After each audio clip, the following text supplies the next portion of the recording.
اسلامی تاریخ میں تابعین اور تبع تابعین دو اہم طبقات ہیں جو نبی کریم صلی اللہ علیہ وآلہ وسلم کے بعد اسلام کی ترویج اور حفاظت میں نمایاں کردار ادا کرتے رہے۔ ان دونوں طبقات کو صحابہ کرام کے بعد سب سے افضل درجے کا مقام حاصل ہے۔ تابعین وہ افراد ہیں جنہوں نے صحابہ کرام سے براہ راست علم حاصل کیا اور ان کی صحبت میں رہے، لیکن انہیں نبی اکرم صلی اللہ علیہ وآلہ وسلم کی زیارت کا شرف حاصل نہیں ہوا۔ تابعین کی بڑی فضیلت احادیث میں بیان کی گئی ہے۔ نبی اکرم صلی اللہ علیہ وآلہ وسلم نے فرمایا، سب سے بہتر لوگ میرے زمانے کے ہیں، پھر وہ جو ان کے بعد آئیں گے یعنی تابعین، پھر وہ جو ان کے بعد آئیں گے یعنی تبع تابعین۔ تابعین انتہائی پرہیزگار، عبادت گزار اور دین کے سچے پیروکار تھے۔ انہوں نے صحابہ کرام سے علم، حدیث و فقہ حاصل کیا اور اسے آگے منتقل کیا۔ تابعین نے اسلامی ریاست کے استحکام اور فتوحات میں اہم کردار ادا کیا۔ مشہور تابعین میں حسن بصرہ رحمۃ اللہ علیہ، عطا بن ابی رباح رحمۃ اللہ علیہ، سید بن جبیر رحمۃ اللہ علیہ،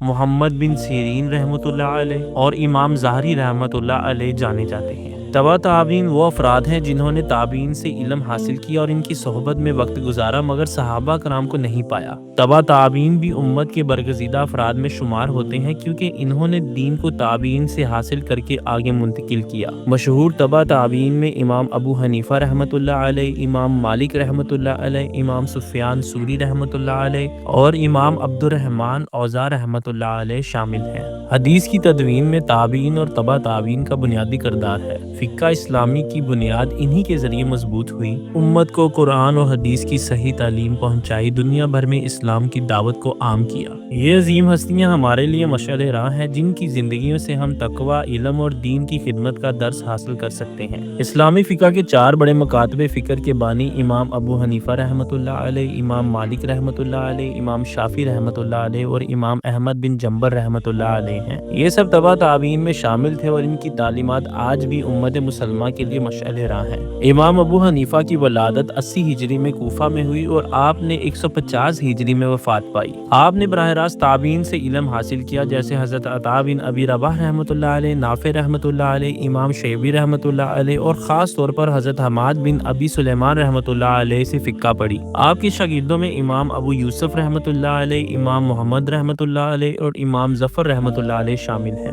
آپ کو امام الاعظم یعنی سب سے بڑا امام بھی کہا جاتا ہے۔ آپ کی مشہور کتابوں میں الفقہ الاکبر، کتاب الاسرار، المسائل الفقہیہ شامل ہے۔ امام ابو حنیفہ رحمۃ اللہ علیہ کی احادیث میں سے بخاری مسلم میں ہے، اعمال کا دار و مدار نیتوں پر ہے۔ مسند احمد سے روایت ہے، مسلمان وہ ہے جس کی زبان اور ہاتھ سے دوسرے مسلمان محفوظ رہے۔ ابو داؤد سے روایت ہے کہ جو اللہ کے لیے محبت رکھے، اللہ کے لیے نفرت کرے اور اللہ کے لیے دے، وہ کامل مومن ہے۔ یہ چند امام ابو حنیفہ رحمۃ اللہ علیہ کی مشہور احادیث ہیں۔ آپ کے پاس 4000 سے زیادہ شاگرد تھے جن میں بڑے بڑے فقہ اور محدثین شامل تھے۔ آپ کو قیاس اور اجتہاد میں مہارت حاصل تھی اور آپ فقہ کو منطقی انداز میں مرتب کرنے والے پہلے عالم تھے۔ آپ قرآن اور احادیث کو بنیادی ماخذ مانتے تھے۔ جب قرآن اور احادیث میں واضح حکم نہ ملتا تو آپ امت کی متفقہ رائے کو اختیار کرتے۔ عباسی خلیفہ ابو جعفر منصور نے آپ کو قاضی القضات یعنی چیف جسٹس بننے کی پیشکش کی مگر آپ نے انکار کر دیا۔ اس انکار پر خلیفہ نے آپ کو قید کر دیا اور شدید اذیتیں دیں اور آپ رحمۃ اللہ علیہ قید میں ہی 150 ہجری میں وفات پا گئے۔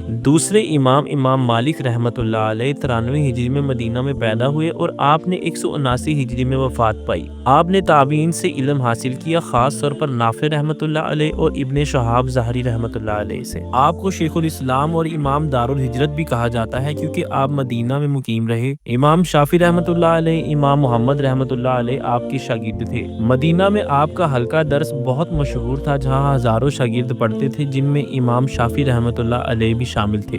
آپ نے حدیث کو سب سے زیادہ اہمیت دی اور مدینہ کے اہل علم کے علم کو حجت سمجھا۔ قیاس کو کم استعمال کیا کیونکہ مدینہ میں اصحاب کی روایات زیادہ محفوظ تھی۔ الموطا، المدونۃ الکبریٰ، الرسالۃ، تفسیر غریب القرآن آپ کی مشہور کتابوں میں شامل ہے۔ امام مالک رحمۃ اللہ علیہ کی مشہور احادیث میں موطا امام مالک سے روایت ہے، جو شخص اللہ کے لیے تکبر کو چھوڑ دے اللہ اس کا مرتبہ بلند کر دیتا ہے۔ بخاری سے روایت ہے، جب امانت ضائع ہو جائے تو قیامت کا انتظار کرو۔ مسلم میں آیا ہے، مسلمان کا خون، مال اور عزت دوسرے مسلمان پر حرام ہے۔ مسلم سے روایت ہے، اپنے والدین کی نافرمانی سب سے بڑا گناہ ہے۔